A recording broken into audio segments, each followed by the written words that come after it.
सबसे पहले तो ये पता होना चाहिए कि जो हम इनकम टैक्स भरते हैं उसका ऑर्डिनेंस 2001 है, यानी इनकम टैक्स ऑर्डिनेंस जो 2001 में इशू हुआ था वो हम स्टडी करते हैं।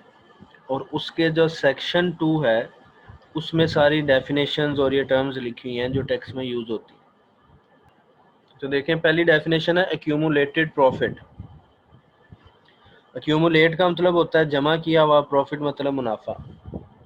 इसका ताल्लुक टैक्स की डेफिनेशंस में क्यों है? क्योंकि जो टैक्स अदा किया जाता है वो एक्यूमुलेटेड प्रॉफिट पे किया जाता है, यानी जो कंपनीज ने जमा किया हुआ उनके पास मुनाफा होगा उस पर वो टैक्स देंगे। अगर मुनाफा ज़्यादा होगा तो ज़्यादा टैक्स देना पड़ेगा, कम होगा तो कम टैक्स देना पड़ेगा।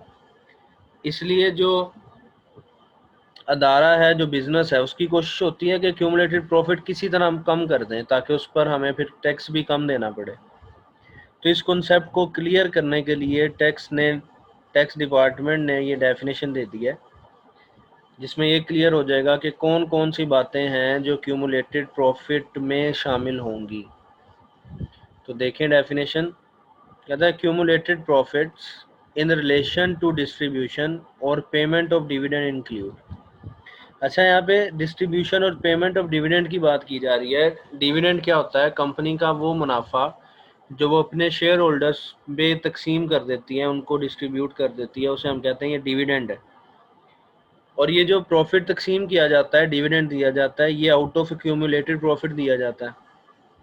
अब कंपनी क्या करती है, वो ज़्यादा से ज़्यादा शो करा देती है जी कि हमने अपने शेयर होल्डर्स में पैसे तकसीम कर दिए हैं, इसलिए अब हमारा एक्यूमुलेटेड प्रॉफिट कम हो गया है। अब क्योंकि एक्यूमुलेटेड प्रॉफिट कम है लिहाजा हम टैक्स भी कम देंगे। तो उसको क्लियर किया है टैक्स डिपार्टमेंट ने। उसने कहा पहली बात, जो एक्यूमुलेटेड प्रॉफिट है उसका ताल्लुक डिस्ट्रीब्यूशन और पेमेंट ऑफ डिविडेंड से है और उसमें ये दो बातें शामिल हैं। पहला पॉइंट पढ़ते हैं।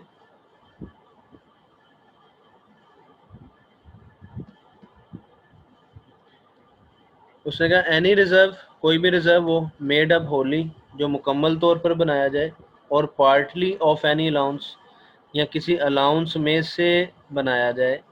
डिडक्शन, डिडक्शन कहते हैं उन एक्सपेंसेस को जो हमने इनकम में से माइनस करना होता है।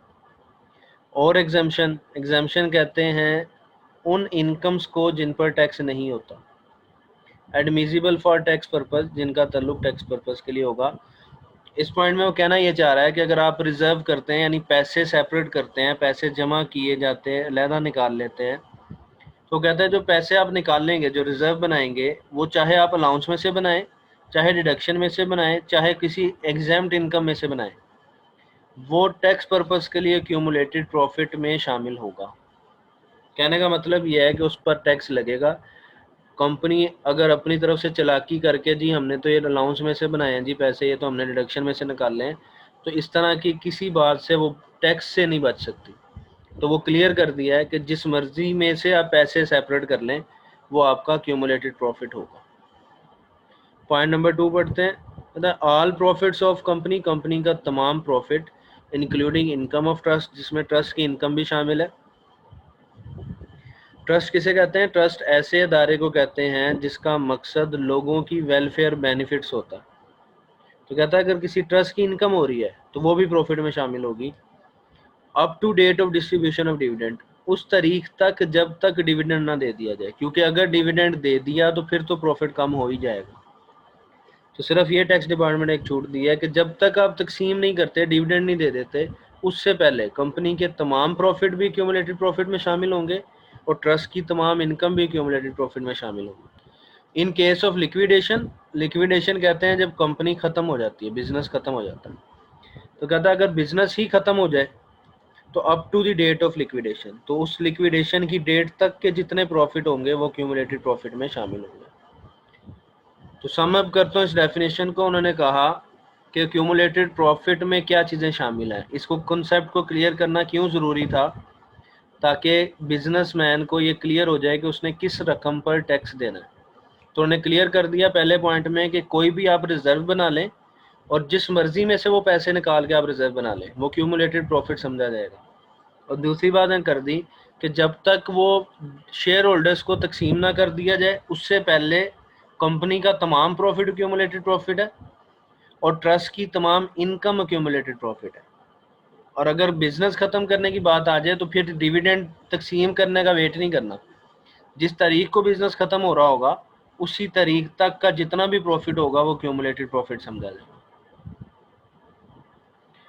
आगे एक्सप्लेनेशन है, कहता है accumulated profit performs the vital role, अहम किरदार अदा करता है in the distribution and payment of dividend, dividend को तकसीम करने के लिए। Dividend is declared and paid by considering the amount of accumulated profit, dividend accumulated profit की अमाउंट को कंसीडर करके दिया जाता है, यानी उसके मुताबिक दिया जाता है।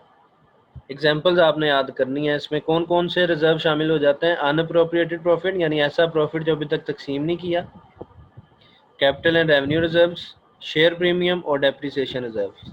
जैसा उसने पॉइंट 1 में कह दिया था कि जो भी आप रिजर्व रखें वो तमाम एक्यूमुलेटेड प्रॉफिट समझे जाएंगे। तो ये आपकी पहली डेफिनेशन है जिसमें हमने ये देखा कि टैक्स पॉइंट ऑफ व्यू से एक्यूमुलेटेड प्रॉफिट क्या होता है। नेक्स्ट है बड़ी इंपॉर्टेंट कॉन्सेप्ट है हमारे पास, असेसमेंट। असेसमेंट किसे कहते हैं? देखें, आपने इनकम अर्न की पूरे साल में, और जो पूरे साल में आपने पैसे कमाए उसका आपने रिकॉर्ड बनाया, उसकी रिटर्न बनाई और वो आपने CIR को जमा करवा दी। जो मैंने आपको पिछले लेक्चर में समझाया था कि जो हम अपनी इनकम टैक्स की कैलकुलेशन करते हैं वो हम CIR को जमा करवा देते हैं। ये हमने खुद करना होता है अपना काम। तो इस अमल को, इस प्रोसेस को, जिसमें हम ये देखते हैं कि हमारी टोटल इनकम कितनी बन रही है, फिर टैक्सेबल इनकम कितनी बन रही है, उस टैक्सेबल इनकम पर टैक्स कितना बन रहा है, तो ये कैलकुलेशन करना असेसमेंट कहलाता है। इस अमल को हम कहते हैं हम असेसमेंट कर रहे हैं। तो देखते हैं डेफिनेशन, कहता है when the word assessment is used, जब हम वर्ड असेसमेंट यूज़ करते हैं, इट इंक्लूड रीअसेसमेंट, इसमें रीअसेसमेंट शामिल है। रीअसेसमेंट का मतलब दोबारा असेसमेंट कर लेना। एंड अमेंडेड असेसमेंट, और अमेंडेड असेसमेंट भी शामिल है। अमेंडेड असेसमेंट कहते हैं कि असेसमेंट में तब्दीली कर लेना। होता क्या है, हमने रिटर्न जमा कराई तो हमने कहा ये असेसमेंट कर ली, लेकिन जब रिटर्न जमा कराई तो कमिश्नर ने देखा, उसने कहा जी इसमें ये गलती है, ये मिस्टेक है, ये ठीक कर लें, तो हम उसी में करेक्शन करेंगे। तो ये हमने अब अमेंडेड असेसमेंट कर ली। इसे भी असेसमेंट ही कहेंगे, लेकिन कौन सी असेसमेंट? Amended assessment. और अगर कमिश्नर ने देख के कहा जी आपकी तो रिटर्न में गलतियां बहुत सारी हैं, तो आप दोबारा असेसमेंट करें, यानी दोबारा रिटर्न का फॉर्म जमा करवाएं, तो इस अमल को हम कह देंगे ये रीअसेसमेंट है। आगे बढ़ते हैं। And the cognate expression, the cognate, cognate का मतलब होता है सिमिलर होना, मिलता जुलता होना। एक्सप्रेशन कहते हैं बात को, यानी मिलती जुलती बात होना। शैल बी कंस्ट्रूड, कंस्ट्रूड कहते हैं समझना, अकॉर्डिंगली का मतलब के मुताबिक। कहना वो ये चाह रहा है कि असेसमेंट में रीअसेसमेंट शामिल है, अमेंडेड असेसमेंट शामिल है, एंड कोग्नेट एक्सप्रेशन यानी कोई भी मिलती जुलती बात हो, शैल बी कंस्ट्रूड अकॉर्डिंगली, उसे भी असेसमेंट ही समझा जाएगा। जिस तरह मैंने अभी आपको बताया, रिटर्न जमा कराते हैं इनकम टैक्स की, इसे कहते हैं असेसमेंट कर रहे हैं हम। और अगर वेल्थ स्टेटमेंट जमा करवा दें तो ये भी उसी से मिलती जुलती बात है, तो इसे भी हम असेसमेंट ही कहेंगे। तो ये उसकी मेन कॉन्सेप्ट है डेफिनेशन लाइन का। आगे पढ़ते हैं, कहता है इट मीन्स, इसका मतलब है, under income tax ordinance 2001 are return filed by a person, अगर कोई शख्स अपनी रिटर्न फाइल करता है, जमा करवाता है, is treated as assessment order, उसे हम असेसमेंट ऑर्डर कहते हैं। असेसमेंट इज द प्रोसेस, ये एक अमल है, अंडर विच, जिसमें टैक्सेबल इनकम, टैक्स लाइबिलिटी और refund of tax is determined under income tax ordinance 2001। जिससे मैंने आपको समझा दिया कि ये देखना कि एक पर्सन की इनकम कितनी है, उस पर टैक्स कितना होगा, उस पर रिफंड कितना होगा, इस अमल को हम कहते हैं ये असेसमेंट कर रहे हैं। Assessment is the responsibility of commissioner inland revenue, ये CIR की जिम्मेदारी होती है। यही वजह है कि मैंने आपको बताया था कि जो हम अपनी इनकम टैक्स रिटर्न होती है वो CIR को जमा करवाते हैं, यानी कमिश्नर इनलैंड रेवेन्यू को जमा करवाते हैं। Point number 2, if income tax department carry on assessment proceeding again, अगर income tax department assessment proceeding, उसके अमल को दोबारा करे, ड्यू टू एनी रीजन, किसी भी वजह से, डेट विल बी कंसीडर री असेसमेंट ऑफ टोटल इनकम, तो हम इसे कहेंगे ये री असेसमेंट है। ये भी आपको भी मैंने समझा दिया था। Point number 3, if there is any omission, अगर कोई चीज़ आप भूल जाएं, और एरर इन रिटर्न, या रिटर्न में गलती हो जाए, then it become necessary to make appropriate modification, तो ज़रूरी होता है कि अप्रोप्रिएट मॉडिफिकेशन, मुनासिब तब्दीली कर ली जाए। दिस मॉडिफिकेशन, तो ये जो तब्दीली की जाएगी, इस टर्म्ड एज अमेंडेड असेसमेंट, इसे हम अमेंडेड असेसमेंट कहेंगे। तो ये आपकी असेसमेंट की डेफिनेशन थी। रिपीट कर देता हूँ इसके कॉन्सेप्ट को। उसने कहा असेसमेंट से मुराद है रीअसेसमेंट, अमेंडेड असेसमेंट, या कोई भी कॉग्नेट एक्सप्रेशन हो जिसका ताल्लुक असेसमेंट यानी जमा करवाने से या कैलकुलेशन करने से हो, तो उसे भी हम असेसमेंट ही कहेंगे। फिर इन्हीं 3 पॉइंट्स की डिटेल है। पहले उसने कहा कि असेसमेंट क्या है। असेसमेंट का मतलब है टैक्सेबल इनकम देखना, टैक्स लाइबिलिटी देखना और उस पर रिफंड देखना। फिर पॉइंट नंबर 2 में उसने कहा कि अगर हम यही प्रोसीडिंग अगेन करें, सारा अमल दोबारा करें, तो इसे कह देते हैं रीअसेसमेंट। पॉइंट नंबर 3 में उसने कहा कि अगर कोई गलती हो जाए तो मॉडिफिकेशन करते हैं, थोड़ी सी चेंज कर लेते हैं, तो उस चेंज को हम कहते हैं अमेंडेड असेसमेंट।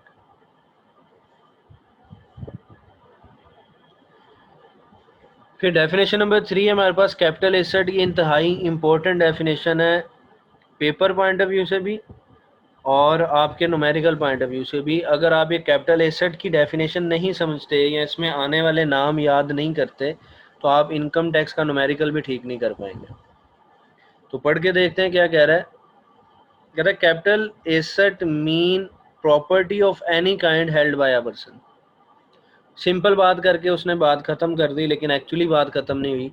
उसने कहा कि कैपिटल एसेट से मुराद है किसी भी तरह की प्रॉपर्टी हो जो एक पर्सन के नाम पर हो, उसे हम कह देंगे कैपिटल एसेट है। इट इज़ इमटेरियल, इससे कोई ताल्लुक नहीं है, कोई फ़र्क नहीं पड़ता weather the property is connected with his business और प्रोफेशन और नॉट, कि वो जो प्रॉपर्टी है जो उसकी मलकियत में है उसका ताल्लुक उसके कारोबार से हो या ना हो, इस बात से कोई फ़र्क नहीं पड़ता, वो कैपिटल एसेट होगा। बट डज नॉट इंक्लूड, लेकिन ये चीज़ें शामिल नहीं करनी। याद रखिएगा टैक्स में 2 तरह की डेफिनेशन होती हैं, एक होती है इंक्लूसिव, एक होती है एक्सक्लूसिव। ये जो ऊपर हमने डेफिनेशन पढ़ी थी, जिस तरह ये वाली देख लें पहली, ये इंक्लूसिव थी, एक्यूमुलेटेड प्रॉफिट। इसमें उसने कहा हुआ था कि इसमें ये बातें शामिल हैं, ये थी इंक्लूसिव, इन पॉइंट्स को शामिल करना है। और दूसरी जो टैक्स या लॉ में डेफिनेशंस होती हैं उन्हें कहते हैं हम एक्सक्लूसिव, यानी इन चीज़ों को शामिल नहीं करना। जैसा कैपिटल एसेट की डेफिनेशन में देखें, पहले तो उसने कह दिया कि सारी प्रॉपर्टीज़ कैपिटल एसेट हैं। अब वो कह रहा है कि ये जो प्रॉपर्टीज़ की लिस्ट मैं देने लगा हूँ ये कैपिटल एसेट नहीं होंगी। तो पढ़ के देखते हैं कौन कौन से कैपिटल एसेट नहीं है। Point number 1, any stock in trade, कोई भी ऐसा सामान जिसका हम कारोबार कर रहे हैं, वो भी आपकी मलकियत में तो होता है पर वो कैपिटल एसेट नहीं होगा। Not being stock and share, लेकिन स्टॉक एंड शेयर की वो कह रहा है मैं बात नहीं कर रहा।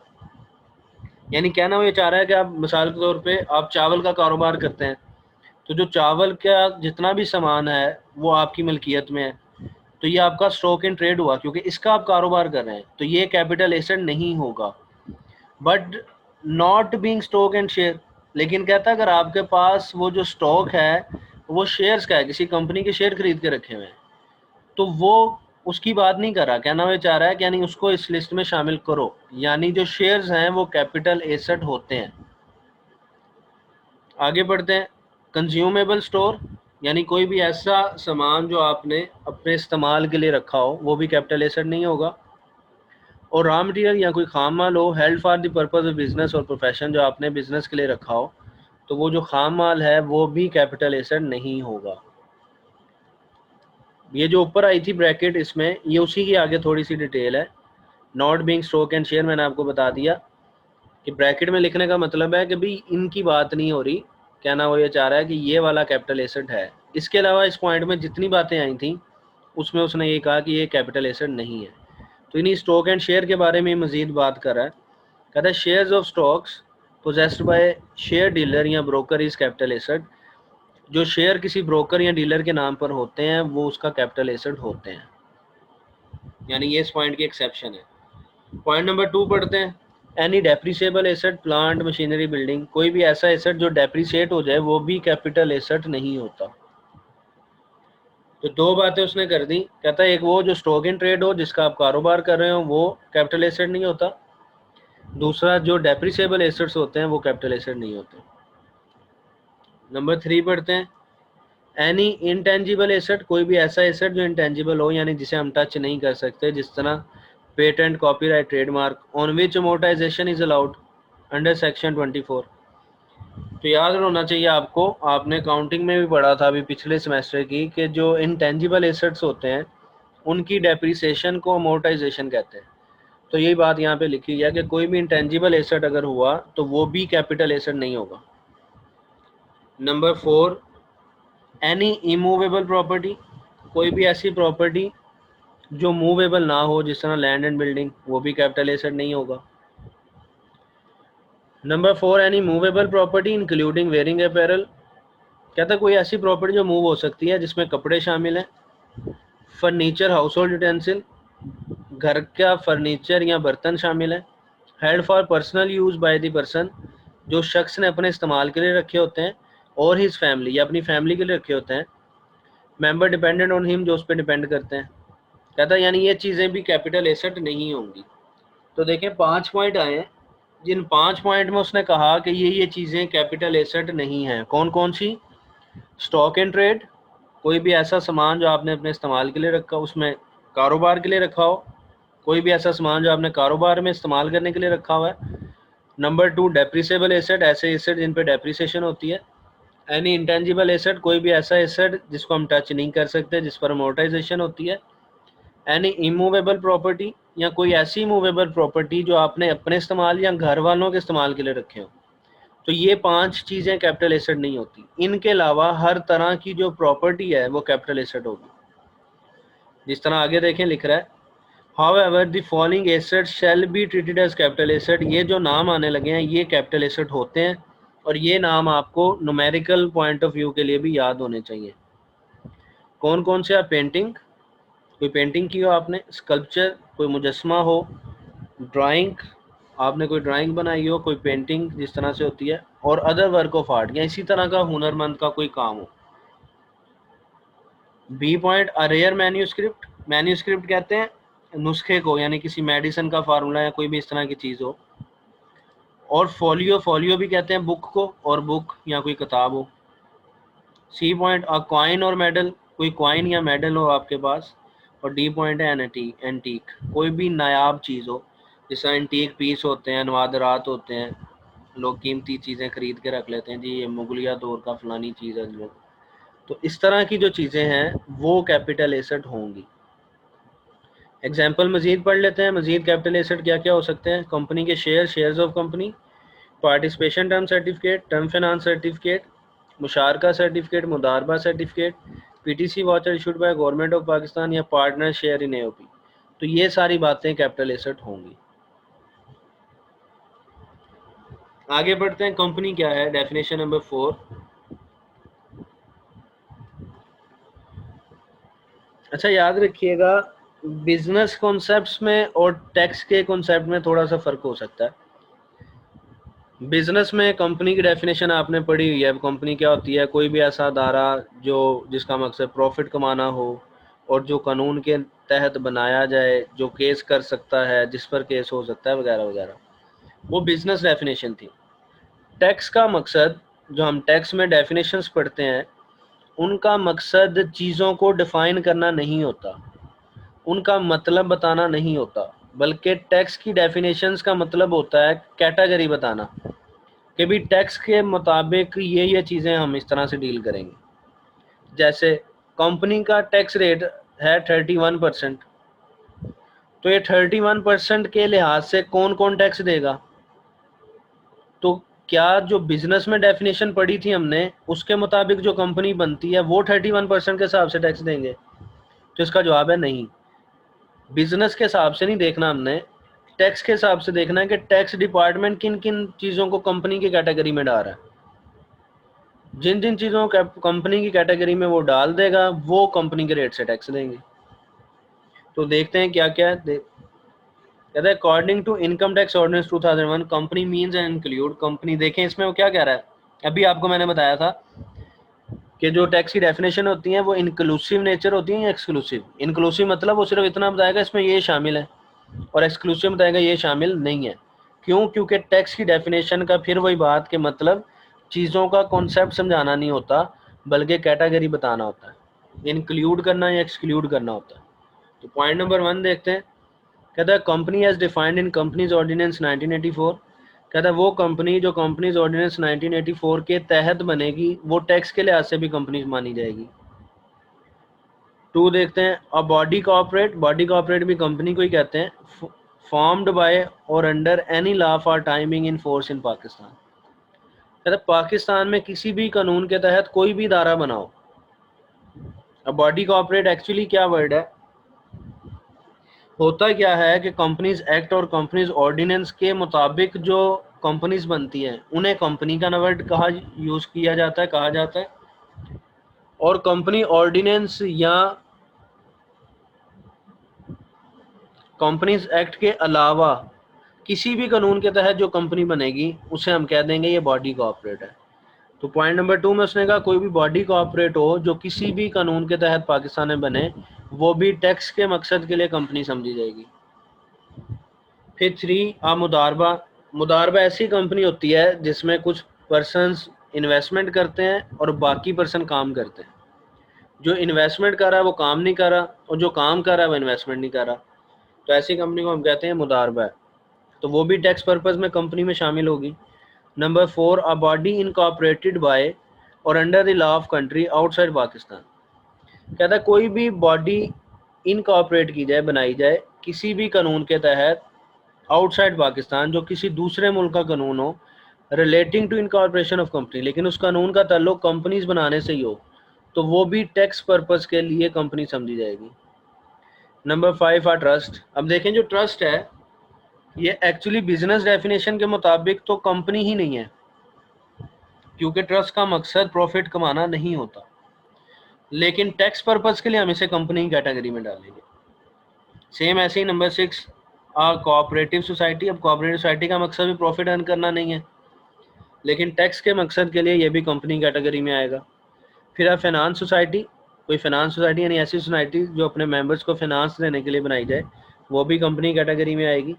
Number 8 any other society establish under any law. कोई भी किसी भी तरह की सोसाइटी पाकिस्तान में बनाई जाए वो भी कंपनी कैटेगरी में होगी। Number 9 a foreign association declared by FBRS company. कोई फॉरेन अदारा हो, बैरूनी अदारा हो जिसको FBR कंपनी का सर्टिफिकेट दे दे, वो भी कंपनी समझी जाएगी। दी प्रोविंशियल गवर्नमेंट। अब देखें गवर्नमेंट तो कंपनी नहीं है, लेकिन इसको कंपनी कैटेगरी में डालने का मतलब है कि ये भी कंपनी के रेट से टैक्स देगी। फिर local authority in Pakistan. Pakistan में ऐसा लोकल अथॉरिटीज़ होती हैं जिस तरह ये आते हैं नायब नाजिम बल्दियात वगैरह जो होते हैं, ये भी उस हिसाब से टैक्स देंगे कंपनी के हिसाब से। और फिर स्मॉल कंपनी, जो स्मॉल कंपनी के आगे डेफिनेशन भी आएगी तो पूरा इसका कॉन्सेप्ट तब हम पढ़ लेंगे। इनकम क्या होती है, मैंने पिछले लेक्चर में भी आपको बता दिया था कि इनकम टैक्स के लिहाज से इनकम से क्या मुराद होता है। देखें इनकम इंक्लूड, इनकम में शामिल है नंबर 1 एनी इनकम, कोई भी आमदनी हो, प्रॉफिट हो, गेन मुनाफा हो। प्रॉफिट और गेन एक ही बात होती है, नफ़ा या मुनाफा। चार्जेबल टू टैक्स, जिस पे टैक्स लगाया जाए under the income tax ordinance 2001। The income chargeable to tax, ऐसी आमदनियाँ जिन पे टैक्स लगाया जाए, मे बी क्लासीफाइड अंडर, उनकी ये कैटेगरीज हैं any of the following heads, वो इनमें से किसी एड में आती है। जैसे मैंने आपको बता दिया था सैलरी, जो आप पैसे कमाते हैं जॉब करके कमा सकते हैं तो वो सैलरी के एड में आ जाएगा। इनकम फ्रॉम प्रॉपर्टी, अगर आप बिल्डिंग किराए पे, दुकान किराए पे देके पैसे कमाते हैं तो इनकम फ्रॉम प्रॉपर्टी में आ जाएगा। इनकम फ्रॉम बिजनेस, अगर आप कारोबार करके पैसे कमाते हैं तो वो इनकम फ्रॉम बिजनेस में आ जाएगा। कैपिटल गेन, अभी हमने ऊपर कैपिटल एसेट की डेफिनेशन पढ़ी, तो जितने भी कैपिटल एसेट हमने पढ़े थे उनको बेचकर अगर आप पैसे कमाएं तो वो कैपिटल गेन के हेड में आ जाएगा।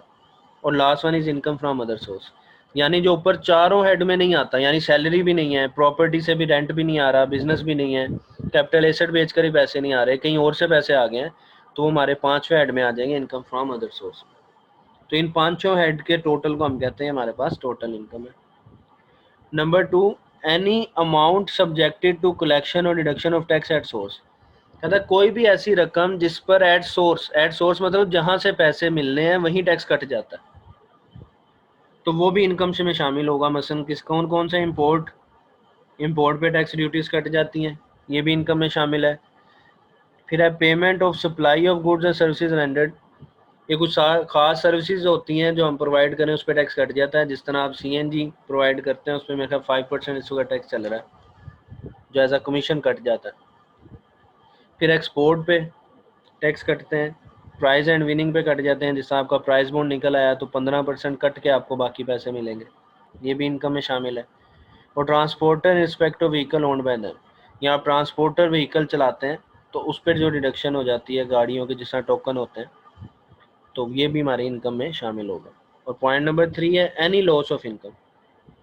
अब देखें, पढ़ हम इनकम रहे हैं और अकाउंटिंग वगैरह में हमने पढ़ा होता है कि लॉस तो इनकम का ऑपोजिट होता है, उल्ट होता है। तो यहाँ पे वो क्यों कह रहा है कि भाई लॉस ऑफ इनकम भी इनकम है? तो ये बड़ी अजीब सी बात है कि वो नुकसान को कह रहा है जी हमारी इनकम है। एक्चुअली यहाँ पे उसको ये लिखने का मकसद है कि जो लॉसेस हैं उनको भी आपने रिटर्न में शो करना होता है। यानी जहाँ आप इनकम शो कर रहे होते हैं वहीं पे आपने साथ साथ अपने लॉसेस भी शो करने होते हैं। इसलिए पॉइंट नंबर 3 में उसने लिख दिया कि लॉस ऑफ इनकम भी इनकम होगी। कहने का मतलब है कि लॉसेस भी आपने इनकम टैक्स रिटर्न में शो करने हैं।